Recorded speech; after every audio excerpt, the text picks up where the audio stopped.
د روایتو تر مخه د خپل یو غزل یو څو شعرونه تورکي صاحب چې ښکليه غېږې ته رالوېږله ماښامه شوخ شعرونه دي خو بخښنه به کوئ راته چې ښکليه غېږې ته رالوېږله ماښامه نن نشه کوم ستا د سرو لبو د جامه مننه جي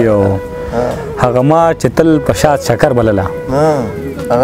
هغه ما چې تل په شات شکر بلله د ترخې کاوي یو ګوټ شو ګلندامه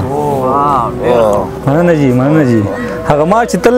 په شات شکر بلله د ترخې کاوي یو ګوټ شو ګلندامه اوس په جار د ښکلو منځ کې ټپې وایم اوس په جار د ښکلو منځ کې ټپې وایم نور به څومره زه بدنام شم له بدنامه مننه جي سپیناوی د خپلو چارو چانه وکړم سپیناوی د خپلو چارو چانه وکړم په خندا راغاړي وځه ته الزامه مننه جي سرور ګیر دی ستا د زلفو پیچو خم کې سرور ګیر دی ستا د زلفو پیچو خم کې بې مرګي به څنګه خلاص شي له دې دامه ډېره زیاته مننه